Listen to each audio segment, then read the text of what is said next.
CEAP, Centro Espírita Altivo Panfiro. Uma casa de amor. Boa noite a todos aqui presentes, encarnados e desencarnados, aos nossos irmãos que nos assistem através do nosso canal do Facebook, nosso canal do Instagram. Que Deus nos abençoe em sua paz e sua misericórdia e que Jesus nos envolva a todos com seu amor. Hoje é a nossa última reunião do ano de 2022 e nós gostaríamos muito de agradecer a todos que ajudaram a nossa casa a se manter aberta, ajudando de todas as formas possíveis. Agradecer também aos nossos médiuns e trabalhadores, a vocês que frequentam a nossa casa, a vocês que também nos assistem à distância, através dos nossos canais da internet, a todos os trabalhadores que por aqui passaram, aos que ainda continuam trabalhando, porque a gente trabalha com muito amor, com muita perseverança, porque a gente já compreendeu que o trabalho é do Cristo. Então, quando a gente entende que o trabalho é do Cristo, a gente se esforça mais, a gente já não se melindra com algumas falas, a gente já olha para o nosso companheiro de trabalho com um olhar mais amoroso. Então, tudo isso a gente aprendeu e está aprendendo ainda, caminhando todo mundo junto. Porque a gente já viu que é para o Cristo que a gente trabalha. E então que a gente siga firme nos nossos trabalhos, buscando sempre a nossa reforma íntima e o entendimento de que nós estamos o melhor que podemos. Mas a gente também tem a certeza que sempre dá para melhorar mais um pouquinho. Então a gente reforça o nosso agradecimento, vocês que durante todo o ano colaboraram com a nossa casa, com mantimento, comprando um livro, trazendo alguma roupinha, alguma coisa para o nosso bazar, para que nós pudéssemos ajudar aos nossos quase 300 assistidos. Então, o nosso muito obrigado e a nossa gratidão enorme a todos vocês que colaboraram com o CEAP durante o ano de 2022. A nossa casa continua funcionando, ela está aberta todos os dias. E essa palestra de quarta-feira continua no horário normal, junto com o tratamento espiritual. E em virtude do dia 31, cair no sábado, assim como o dia 24, nós não teremos a palestra do sábado. Os nossos estudos terão início já no início de janeiro, no dia 9, na segunda-feira. Na terça também a gente já vai ter o Livro dos Espíritos, o Evangelho às 17 horas. E a gente tem, tanto ali na livraria, e depois, se vocês quiserem, a gente informa os horários dos cursos para vocês. A nossa obra social também retorna no dia 14, se Deus quiser, e Ele quer, porque a gente já está com saudade, pelo menos eu, né? Já estou com saudade do meu trabalho com as minhas crianças. Quem tiver a necessidade do atendimento fraterno, o atendimento fraterno é uma conversa com os trabalhadores da casa e ela tem por objetivo esclarecer os irmãos que chegam à casa espírita buscando uma resposta, né, para as suas dificuldades, para as suas aflições. E essa conversa é sempre com base na doutrina espírita, com base nos princípios do Evangelho. Então, se alguém precisar conversar com algum trabalhador da casa, com médium, depois do estudo, só continuar sentadinho, que a gente vai encaminhar um trabalhador para que possa conversar com vocês e orientá-los melhor. O estudo de hoje, esse mês de dezembro, sempre a gente fala das parábolas, e hoje é a parábola da pérola, e quem vai fazer o estudo hoje é a Aline Queiroz. A sustentação do passe, quem vai fazer é a Sandra, trabalhadora da casa, E os itens a serem estudados na sustentação do passe são os itens 7 e 8 do capítulo 6 do Evangelho, que fala sobre o Cristo Consolador. Eu gostaria de pedir também que os celulares fossem desligados. Se houver a necessidade de atender a ligação, pode ir lá fora para atender, mas a gente pede que, se puder desligar, porque são só 50 minutos de estudo e a gente precisa estar bem ligado, bem antenado no que é dito aqui. Por quê? Porque aqui dentro do salão a gente não vê, mas está cheio de irmãos desencarnados. Ali ao lado acontece o tratamento espiritual. Então, nesse momento, quem está aqui dentro do salão, os espíritos já estão atuando, já estão trabalhando, eles sabem as nossas necessidades. Então, quanto mais a gente estiver ligado ao estudo, mais a gente está tranquilo, mais eles podem trabalhar melhor com a gente. São só 50 minutos, gente, então a gente pode desligar o celular, a gente pode botar os nomes na caixinha de radiação depois, né? Vamos nos ligar no estudo, que é muito importante, e às vezes quem traz o estudo fala exatamente o que a gente está precisando. Os problemas que a gente tem, que todos nós temos, a gente deixa um pouquinho lá fora, desliga um pouquinho e esse momento é nosso, é de cada um de nós, porque se nós conseguimos chegar até aqui hoje, porque a gente merece um pouquinho de tranquilidade para cuidar da gente mesmo, né? Eu vou agora fazer a leitura, eu vou fazer a leitura só do item 8, para que a Aline possa ter mais tempo de trazer o estudo para a gente sobre essa parábola da pérola.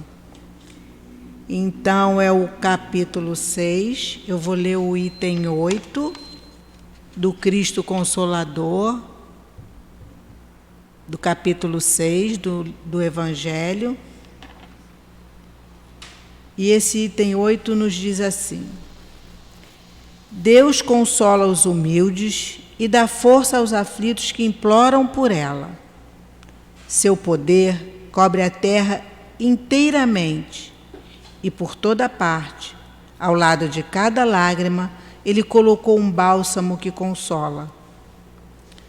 O devotamento e a abnegação são uma prece contínua e encerram um ensinamento profundo. A sabedoria humana reside nessas duas palavras. Que todos os espíritos sofredores possam compreender essa verdade, em vez de se revoltarem contra as dores e os sofrimentos morais que são o seu quinhão aqui na terra. Usai, pois, como divisa estas duas palavras, devotamento e abnegação, e sereis fortes, porque elas resumem todos os deveres que a caridade e a humildade vos impõem. O sentimento do dever cumprido vos proporciona a tranquilidade de espírito e a resignação. O coração trabalha melhor, a alma se acalma e o corpo não sofre mais desfalecimentos, visto que, quanto mais o espírito é profundamente atingido, mais o corpo sofre. O Espírito de Verdade, Harvard, 1863. Vamos agora fechar os nossos olhos. Senhor, mais uma vez estamos aqui na Tua casa reunidos em Teu nome, com esses amigos espirituais que tanto nos ajudam, tanto nos fortalecem e nos amparam. Em nome do nosso amigo altivo, em nome de Antônio de Aquino, Baltazar, Dr. Herman, em nome de Kardec e tantos outros irmãos tão queridos, pedimos que cubram a nossa casa de bênçãos, de luz, de paz e de harmonia. Que a nossa irmã que nos trará o estudo hoje possa ser intuída de forma que o estudo que por ela será apresentado seja bem aproveitado por nós nessa casa abençoada. Que seja em nome desses espíritos queridos, em nome de Jesus, mas acima de tudo, em nome de Deus, pedimos a permissão para darmos início ao estudo da noite de hoje. Graças a Deus. Eu vou passar a palavra agora para a Aline, que ela tenha um bom estudo. Que Deus te abençoe. Obrigada, querida. Boa noite, pessoal. Com muito prazer que eu venho falar novamente na casa. E é sempre desafiador, né, trazer um tema que de alguma forma nos toca através do ensinamento de Jesus. Antes da gente entrar especificamente no tema, eu queria só reforçar uma mensagem que a nossa irmã falou agora antes da oração.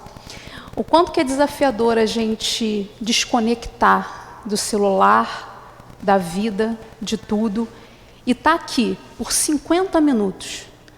Quase uma súplica que a gente pede para que as nossas mentes estejam realmente aqui por 50 minutos. Que a gente não fuja, né, para qualquer coisa que a gente entenda como urgente mentalmente. Então o desafio, antes da gente começar a falar, e quando eu falo a gente, porque eu não monto o estudo sozinha, né, é esse. Se você sentir que a tua mente está indo lá para fora, faz o exercício de botar ela aqui dentro novamente. E aí no final da palestra, observa se você conseguiu fazer esse exercício com mais facilidade ou com mais dificuldade. E aí é um treinamento para que a gente realmente esteja presente onde a gente está.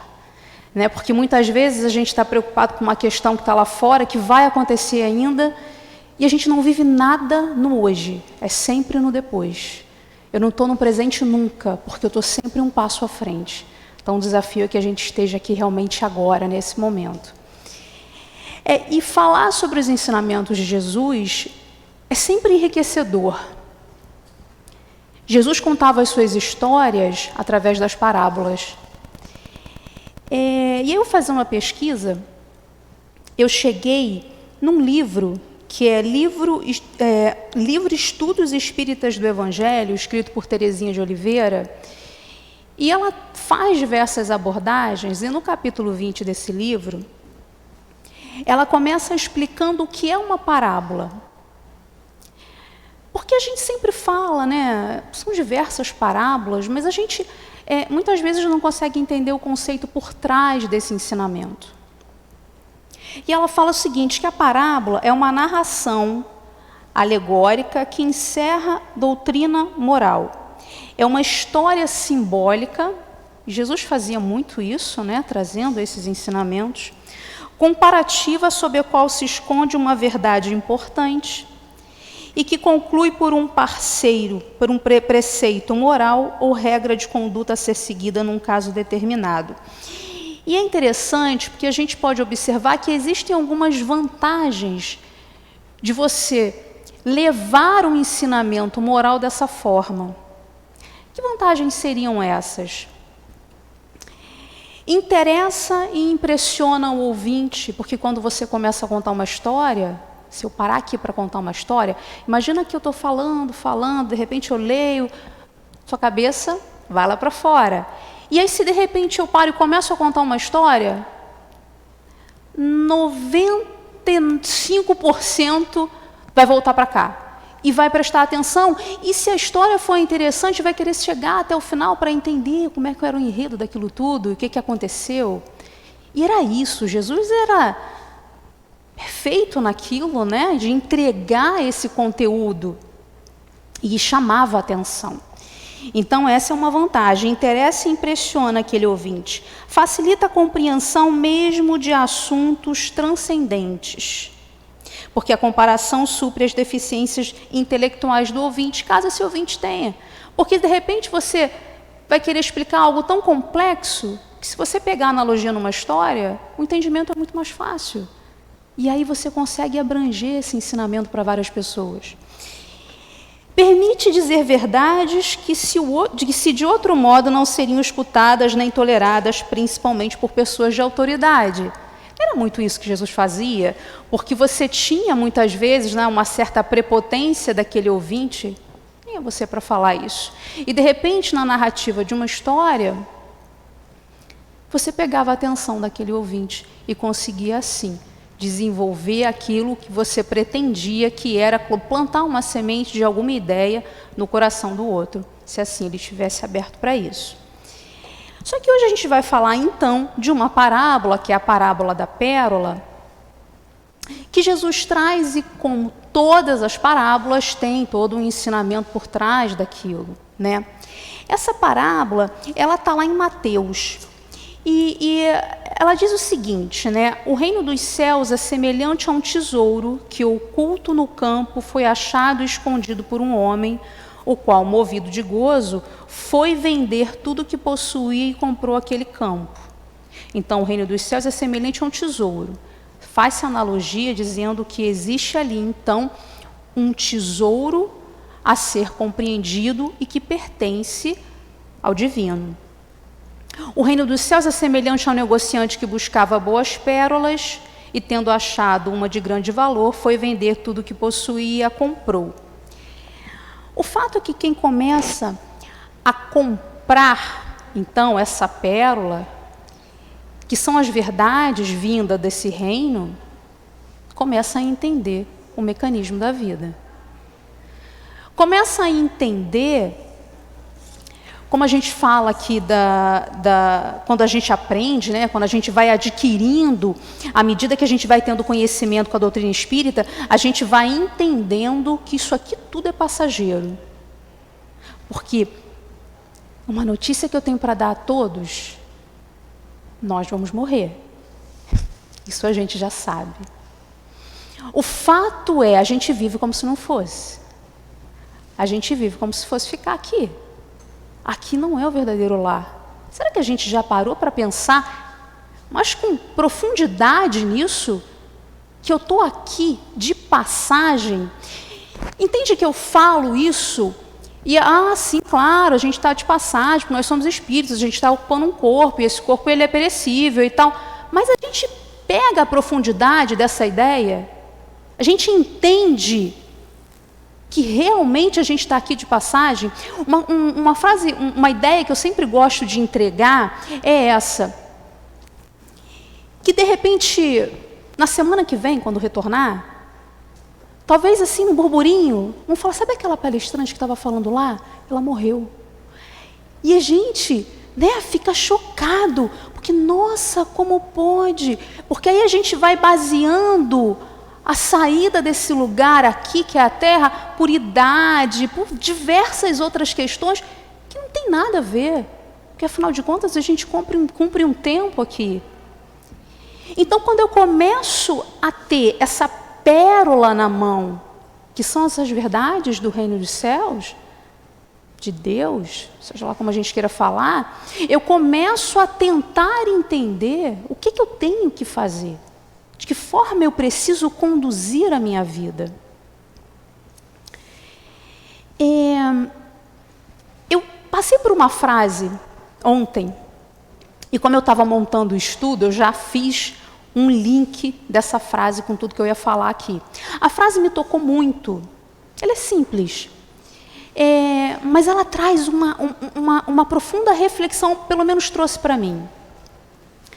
A frase dizia o seguinte: só vive o propósito, e aí cada um de nós vai entender qual vai ser esse propósito, tá? O meu propósito é ser melhor a cada dia, é sair daqui muito, mas muito melhor do que eu entrei. Esse é o meu propósito. E aí a frase diz: só vive o propósito quem suporta o processo. Eu vou repetir. Só vive o propósito quem suporta o processo. Você está pronto para suportar o processo? Ou a gente vive lidando com os nossos problemas como se a gente fosse uma grande vítima e entregando o sofrimento. Olha como eu sofro. Olha o que está acontecendo comigo. Olha não sei o quê.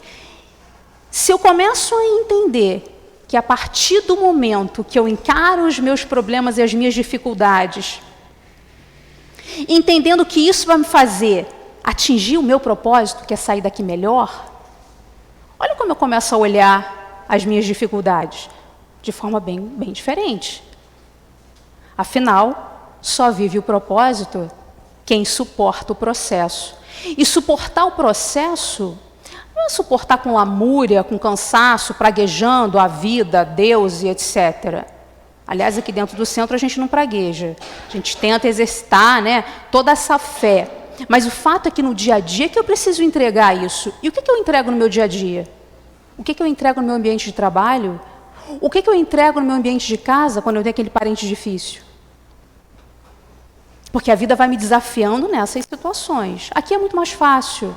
Eu tenho toda uma atmosfera que facilita o meu pensamento e está em comunhão com a espiritualidade que me quer bem. Agora, eu transformo a minha casa nesse ambiente, fazendo o Evangelho no Lar, lendo, eu transformo os meus ambientes desse jeito para que eu possa suportar esse processo.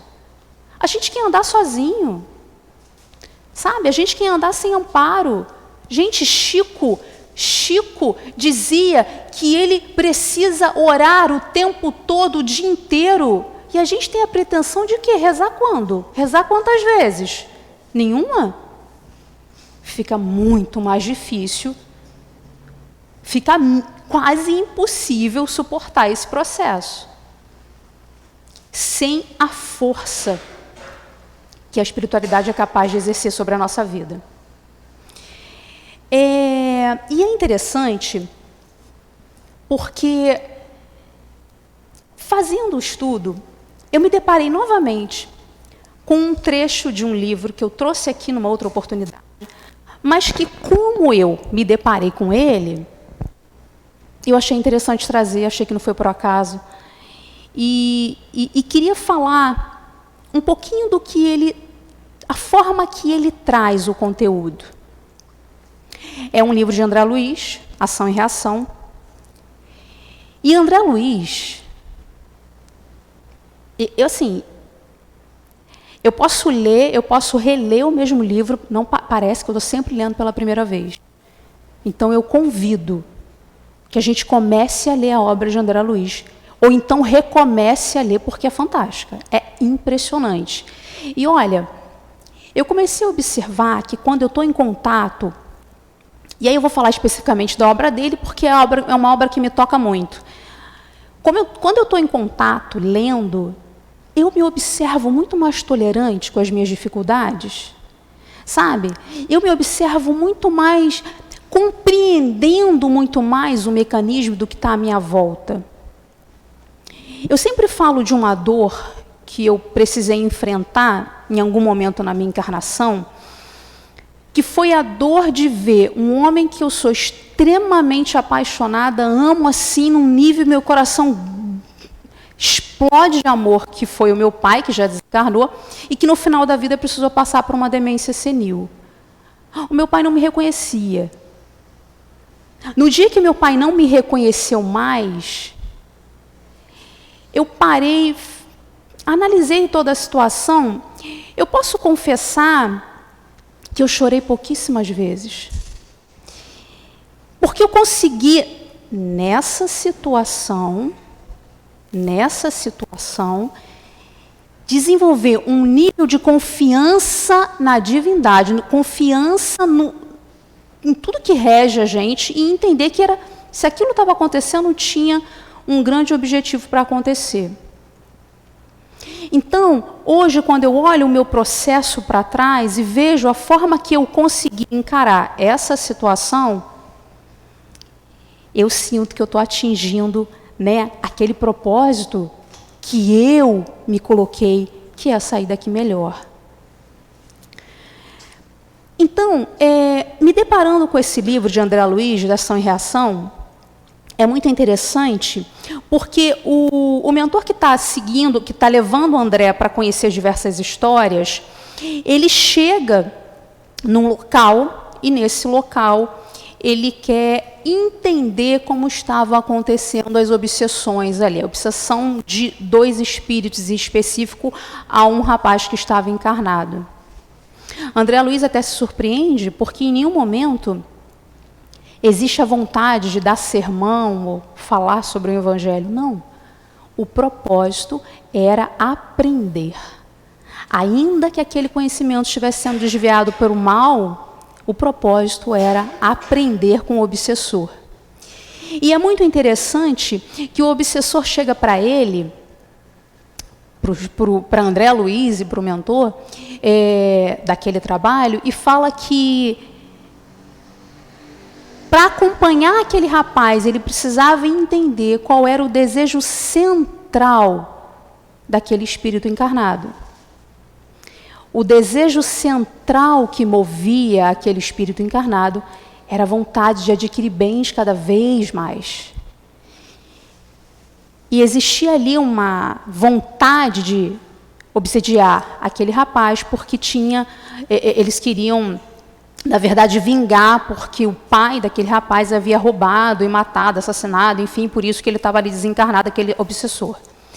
E aí, eu estou contando inicialmente essa história para chegar nessa ideia que Jesus entendia também que todos nós temos o tal desejo central. O que te move? O que te move na tua rotina? Qual é aquilo que você acorda de manhã e você faz pequenas escolhas, mas tem algo internamente que está te movendo? Ganhar mais bens materiais, como aquele rapaz? Todos nós precisamos olhar para dentro de nós e poder entender o que nos move realmente nessa encarnação. E o detalhe é que Jesus, ele tinha uma capacidade incrível de escanear a nossa alma, como ninguém. Bastava se aproximar dele e ele já conseguia ver, analisar, entender o que movia aquele espírito que estava na frente dele. Então, quando Madalena chega para ele dizendo que era uma pecadora e que sabia que não pertencia ao reino dos céus, ele conseguia entender que aquela alma era sedenta de amor, amor verdadeiro, sedenta de entregar e poder vivenciar esse sentimento que era superficial nas relações nas quais ela vivia. E a partir daquele momento, e muito mais do que ela acreditando nela, ele a acolhe sem nenhum julgamento. Zero de julgamento, zero. Aquela é a forma de você olhar para o outro e conseguir enxergar a potencialidade que existe em nós. E é interessante observar que seja quem for que chegar na frente de Jesus, seria acolhido sem julgamentos. E quando me deparei lendo esse material, eu fiz um paralelo de algo que aconteceu comigo na semana passada. Eu estava no trabalho e eu comecei a suspeitar, alguns objetos estavam sumindo. E aí eu levei isso para a coordenação, levei depois para a segurança, aquela coisa toda, todo o processo. E aí o que aconteceu? A segurança começou a puxar a câmera para ver o que estava acontecendo, porque tinha sumido, né, o tal objeto.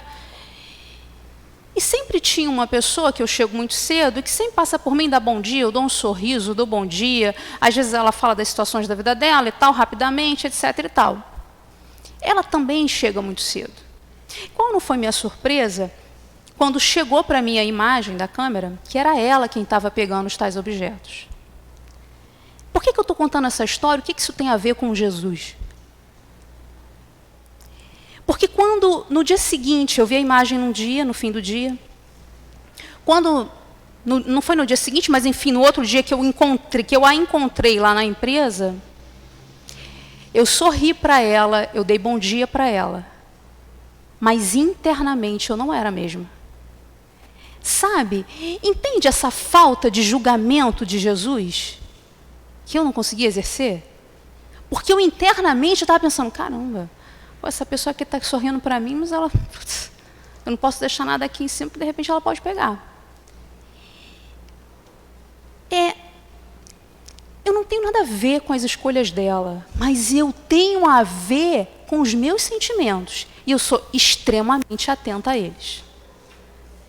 Porque se eu não cometo esse ato falho, se isso eu já não faço mais, sabe-se lá o que eu fiz lá atrás? Eu não vou entrar nesse mérito. Quantos erros eu não cometo também? Eu queria um acolhimento verdadeiro de quem quer que fosse. Embora ela não saiba de nada, ela não consegue. Eu tenho a facilidade dela não conseguir ler meus pensamentos. Mas nem sempre vai ser assim, tá, gente? Então, que a gente desenvolva, né, níveis mais elevados de pensamentos, porque chegando em um determinado momento na espiritualidade, isso pode acontecer. E aí, então assim, eu não estou conseguindo olhar para ela da mesma forma que eu sempre olhei. Então, o meu exercício nesse campo, já que eu quero viver o meu propósito, é o quê? É acolhê-la mentalmente, aqui, internamente, da mesma forma que eu sempre fiz. Porque não cabe a mim as escolhas dela. O que cabe a mim é poder entendê-la, compreendê-la, seja lá o que for. Mas entende que isso é um sentimento que vem aqui, que a gente reconhece, consegue observar? Então, quando eu estou atento a esses pequenos sentimentos do meu dia a dia, porque aqui eu dei um exemplo meu, mas a gente pode pegar N situações nas quais a gente poderia ter dado melhor, ter oferecido o que a gente tem de melhor, porque a gente tem uma potencialidade incrível. A gente pode não acreditar nisso. Mas para pensar.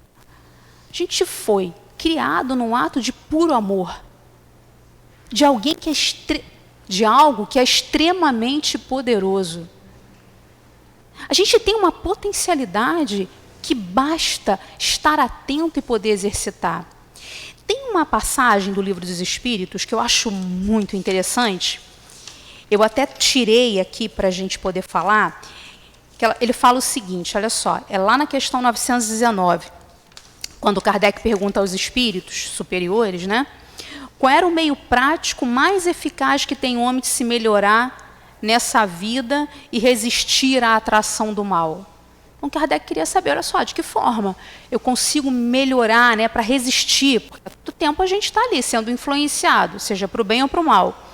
E aí os espíritos respondem. Um sábio da antiguidade vou-lo disse, conhece-te a ti mesmo. Eu faço um exercício de me conhecer, de olhar para as minhas mazelas, de olhar para aquilo que eu ainda entrego de mais podre. Porque, olha só olhando, porque sabe, para aquele espaço que eu ainda preciso trabalhar, é que eu vou conseguir trabalhar. Se eu me engano, que não, mas olha só, poxa, eu frequento o centro, eu faço caridade, sou uma pessoa tão boa. E eu vou, claro, existem já situações nas quais a gente já pode se orgulhar, que a gente já entrega uma versão muito boa. Só que se eu não olhar para aquilo que eu preciso trabalhar, como é que eu vou me aperfeiçoar? Será que eu me reconheço invejoso? Não, invejoso é o vizinho, eu não. Será que eu me reconheço maledicente? Não, eu não falo mal, eu só faço comentários, não tem isso? Sabe, a gente vai amenizando Só que eu preciso estar atento àquilo que eu estou entregando. Gente, olha só, a gente já tem um guia e modelo. Jesus faria isso, e aí às vezes eu escuto, mas eu não sou Jesus, eu não estou no nível de Jesus. Sim, mas ele não é o guia e modelo? Então que a gente comece a exercitar, se esforçar para fazer como ele. Porque olha só, eu observo o seguinte, se eu estou numa roda de conversa, tá? Eu já consigo ficar desconfortável se aquela roda de conversa está priorizando falar do fulano, do ciclano, do beltrano. Esse desconforto já mostra para mim que não é um assunto que já me agrada. Isso não quer dizer que, eventualmente, numa situação ou outra, vai despertar a minha curiosidade. Eu sou tão atenta aos detalhes que, às vezes, quando eu estou rolando o jornal na página na internet e tem a fofoca da atriz, do ator, do sei lá do quê, às vezes me dá vontade de olhar e falar assim, não, isso não me interessa, não tem nada a ver com isso. Eu não quero consumir esse conteúdo. Mas aí a gente pode pensar, mas que bobeira, é só você ali, está lendo, não está ali. Mas eu não quero ter interesse nisso, entende? Então eu vou desenvolvendo o meu interesse em coisas mais pertinentes, em coisas que me façam atingir o quê? O meu propósito, que é sair daqui melhor. Afinal de contas, eu vou repetir a frase para a gente que chegou depois. Só vive o propósito quem suporta o processo. E suportar o processo é isso. É a gente querer fazer algo, mas entendendo que aquilo não é legal, e eu vou deixar de fazer, eu vou dizer não. Eu vou conseguir falar não. Mas é um passo diário, né? Que a gente, estando atento, a gente começa a desenvolver e querer trabalhar. Mas também, se eu não estou atento, fica mais difícil. Então, a ideia que a parábola da pérola traz é essa, que essa pérola, ela é algo de grande valor que vem do reino dos céus. Eu trouxe também um texto que ele traz uma simbologia da pérola, e eu achei muito interessante, porque, primeiro que eu adoro fazer analogias, né? Adoro. E aí, quando você pega o texto e você vai fazendo essas analogias, e vocês vão entender, eu acho interessante porque te faz chegar a esse nível de compreensão que eu estou propondo. O texto que faz essa simbologia da pérola, ele fala o seguinte, que a pérola, ela é uma joia viva. Afinal de contas, ela está ali, dentro da ostra, né? Então, a pérola, ela é uma joia viva. Única joia produzida organicamente. Olha que interessante. Ela é a única joia que a natureza oferece já pronta. Então, você tem na pérola particularidades que você não encontra em nenhuma outra joia da natureza. Tá?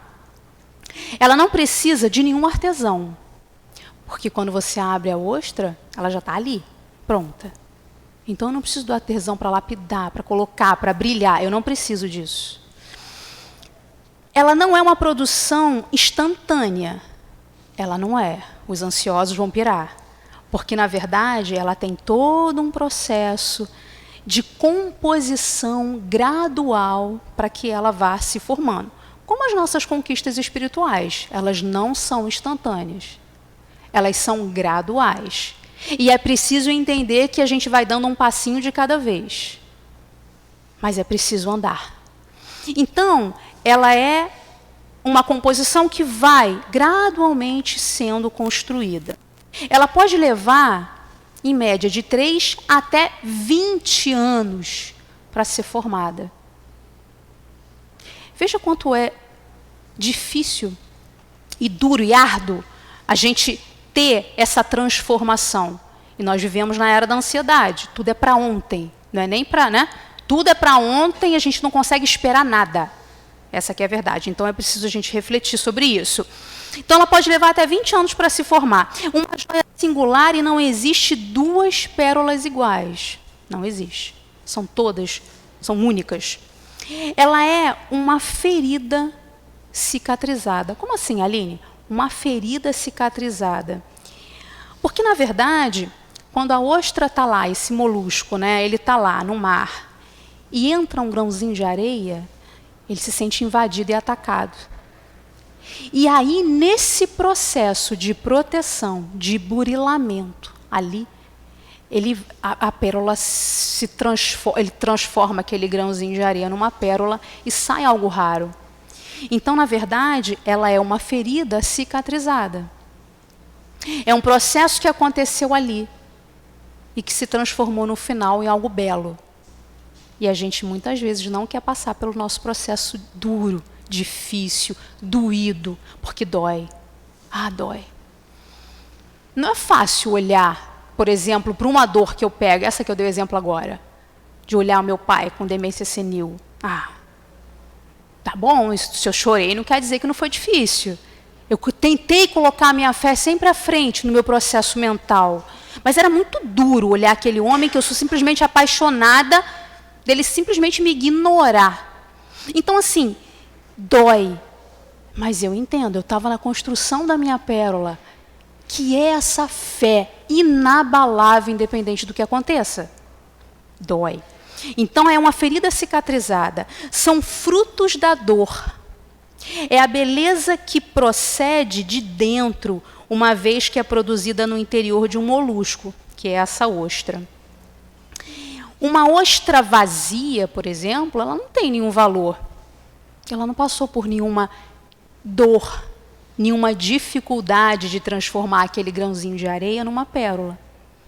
Olha a analogia que legal. Quando a gente leva para a nossa vida e entendendo que as minhas dificuldades, elas podem ser transformadas e vão me transformar, né? Então, só as ostras feridas, elas produzem esse tesouro que é a pérola. É de extrema delicadeza e fragilidade. Por ser orgânica, desgasta e requer cuidados e experiência no seu trato. Porque é algo, como eu falei, singular, né? Seu valor é inerente à sua natureza e composição.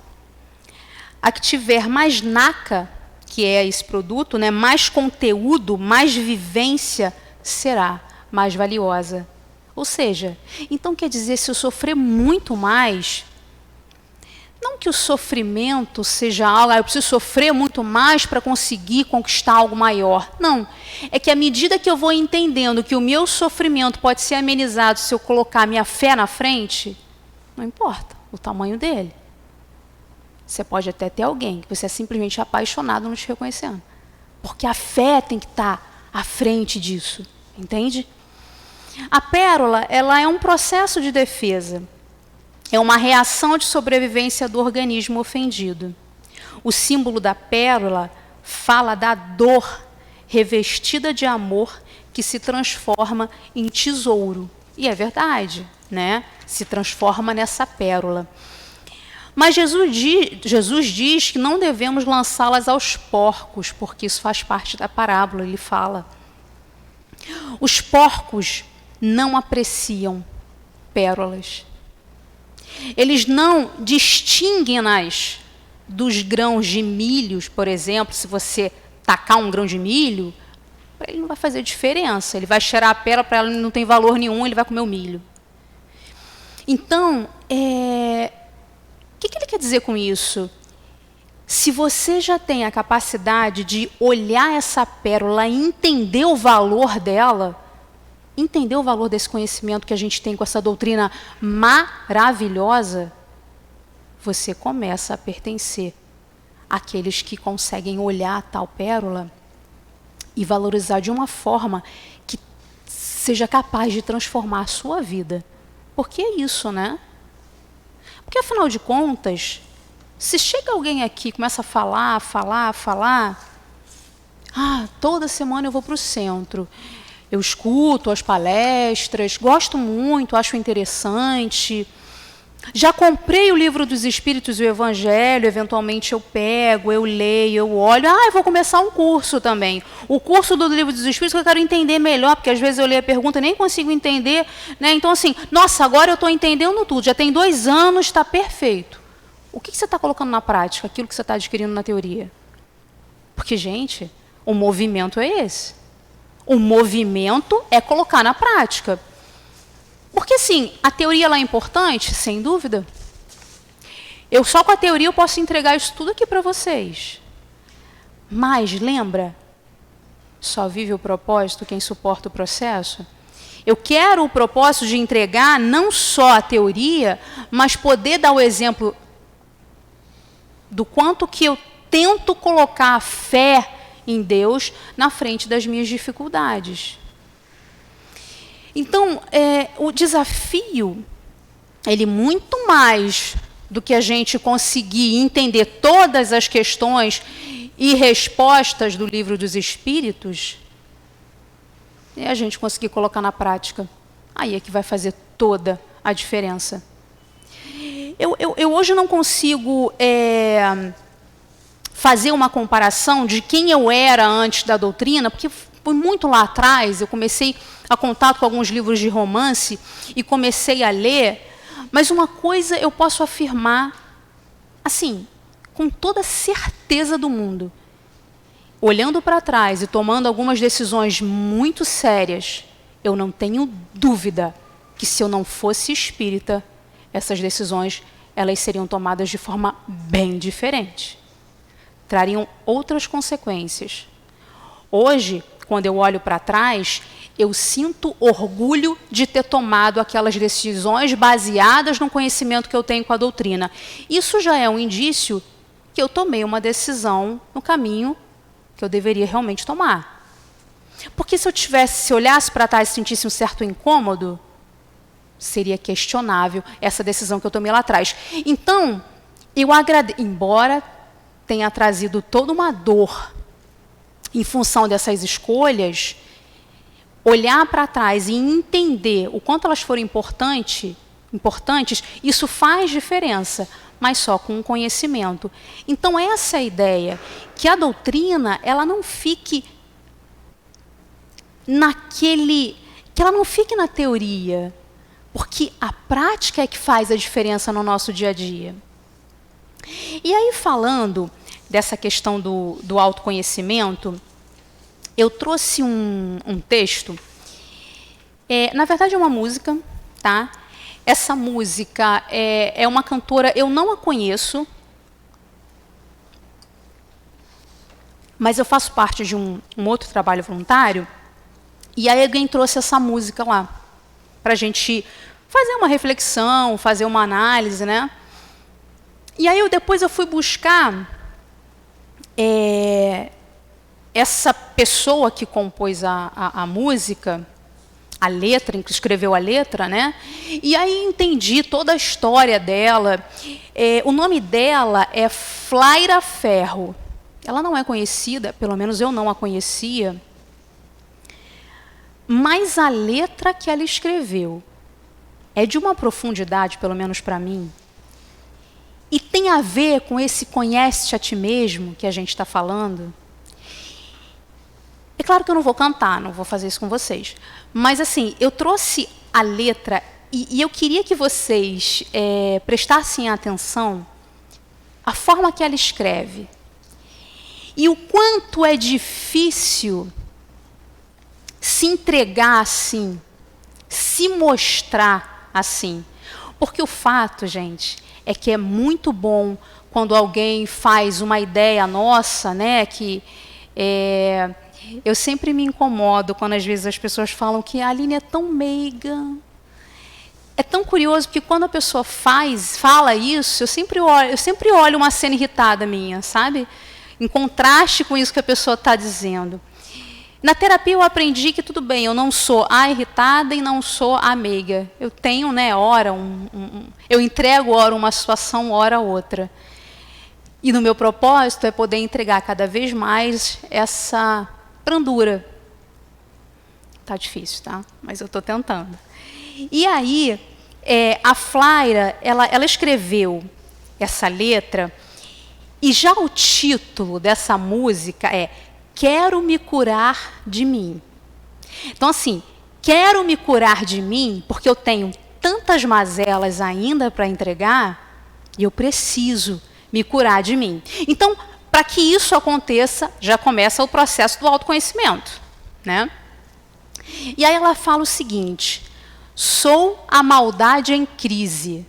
Por que em crise? Porque você começa a questionar aquilo que você ainda sente. Eu sou invejoso? Aí, eu tenho inveja daquela pessoa, então você é.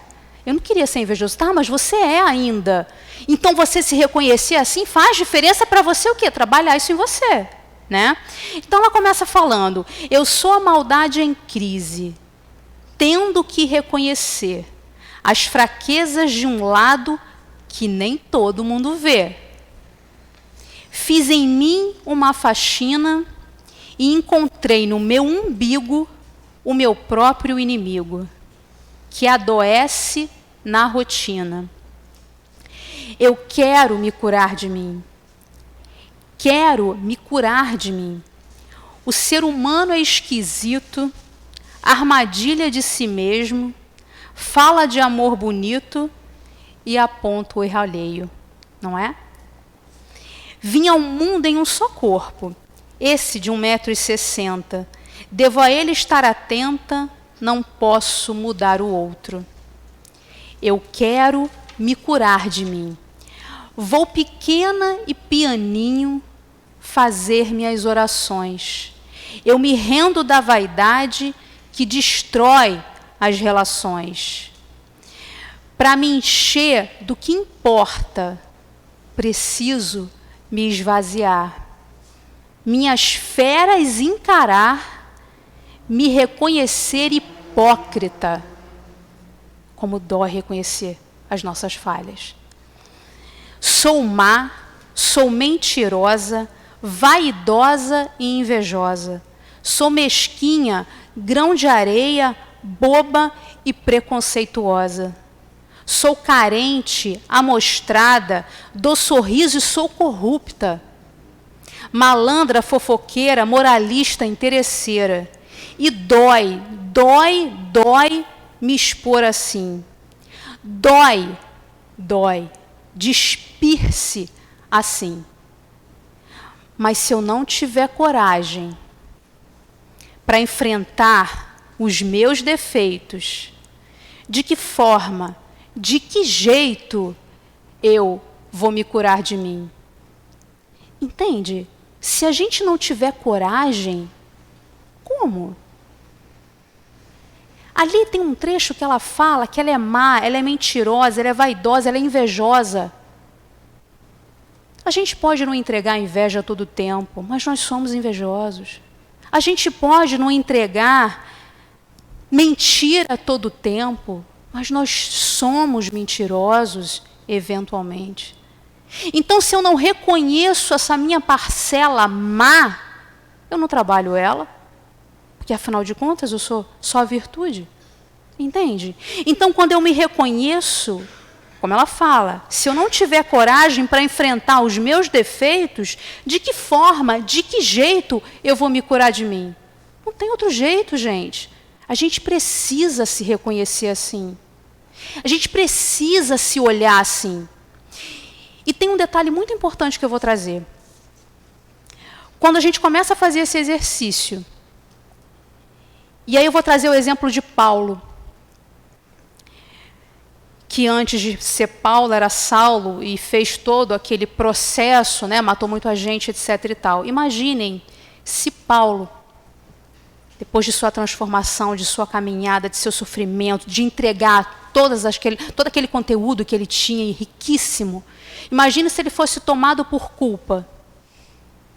Nossa, não, eu não posso falar. Eu não posso entregar isso, eu matei tanta gente. Imagina, a culpa teria paralisado ele e ele não teria avançado. Entende? Então aqui a gente não está falando quando eu me reconheço hipócrita, maldoso, invejoso, mentiroso, para que essa culpa não nos pese, e que a gente entenda que não somos merecedores. Não! O propósito não é esse. O propósito é me reconhecer para poder aí trabalhar as minhas falhas e poder me transformar. Essa é a ideia. Porque, afinal de contas, a gente tem todo um caminho para percorrer.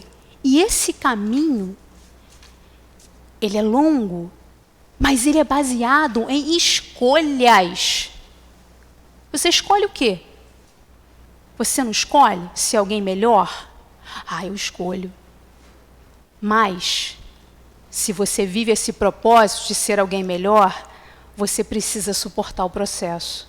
E suportar o processo é se olhar invejoso, hipócrita, mentiroso, maldoso, etc, etc. Sem culpa. Porque ela não vai nos levar a lugar nenhum. Então, um convite para essa última palestra do ano é que a gente possa caminhar com Jesus entendendo a grandiosidade desse ser e sabendo que nós temos essa potencialidade.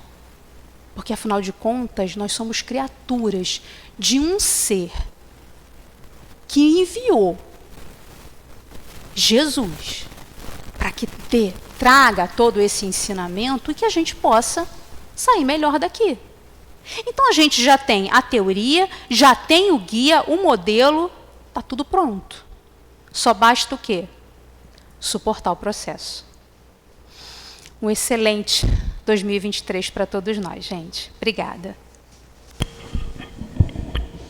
Obrigada, Aline, pelo estudo. Eu acho que ficou todo mundo os 50 minutos aqui dentro, né, gente? Todo mundo prestando atenção, todo mundo com o olhinho aberto. Então, nós agora vamos passar para o nosso segundo momento, o momento do passe. Por favor, eu vou pedir aos médios que se coloquem. Nesse momento também vamos todos fechar os olhinhos. Esse momento que é nosso, é de cada um de vocês.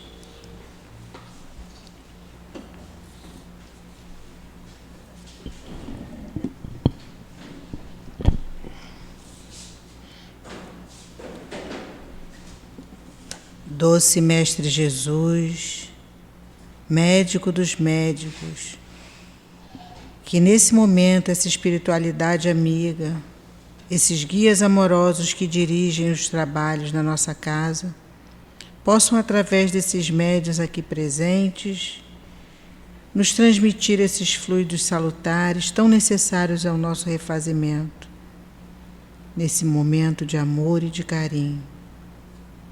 Que nós possamos pedir ao Senhor, do fundo dos nossos corações, que nos ajude nas nossas necessidades físicas e espirituais.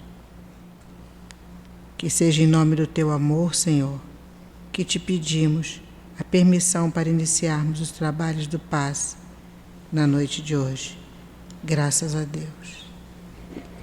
O Cristo Consolador. Eu sou o grande médico das almas, porque na Terra já temos vários médicos do corpo. Mas, quando estamos em situações desconfortáveis, seja doente ou com qualquer outro desconforto, quem chamamos? Pedimos socorro a Jesus. Mas, geralmente, não é para a cura da alma, mas sim do corpo. Já pararam para pensar nisso? Precisamos prestar mais atenção nas palavras do Cristo, que sempre tem nos alertado sobre a cura da alma. A sua importância, precisamos entender que a nossa verdadeira vida não é na Terra. Aqui é apenas um hospital para nos curar das nossas más tendências e fazer o nosso resgate do pretérito. A verdadeira pátria é a espiritual e precisamos chegar lá com a alma curada. Mas curada de quê? Das más tendências, o egoísmo, a fúria, a inveja, a ganância e outras. A doutrina espírita veio para nos ensinar a melhorar tudo isso. Por isso, temos que nos instruir, mas devemos praticar também, porque só o conhecimento não é tudo. A prática, Jesus sempre nos pede praticar o amor, praticar a caridade, porque a cura da alma, muitas vezes, está no nosso conhecimento e na nossa prática, ajudar nossos irmãos mais necessitados. Lembremos que aquele irmão que hoje nos estende a mão na rua, pode ter sido no pretérito um irmão, um filho, um pai. O Cristo disse: vim trazer o remédio que deve curar-vos. E temos que avaliar que tipo de remédio precisamos. Se formos egoístas, temos que nos colocar no lugar do outro. Pensemos sempre em Jesus, sempre que precisar, podemos chamá-lo. Que Deus abençoe a todos. Fortalecidos agora, Jesus, por seus ensinamentos. Fortalecidos, Senhor, por termos nos permitido, nesse pouco tempo, nos ligarmos a Ti, Mestre. Que sejamos corajosos e que não percamos a nossa fé em Ti, Senhor, diante das dificuldades da nossa caminhada. Abençoa, Senhor, os nossos pensamentos, os nossos atos, as palavras que dirigimos aos nossos irmãos.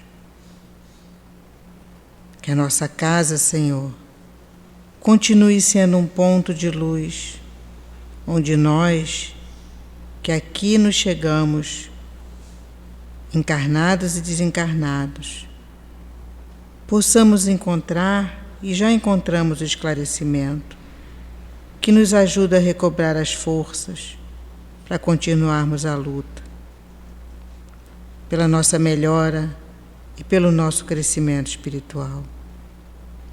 Fortalece também, Senhor, os dirigentes da nossa casa. Guia, Senhor, guia os nossos diretores no caminho do bem, no caminho do amor, para que esse trabalho a que a eles foi confiado cresça cada vez mais.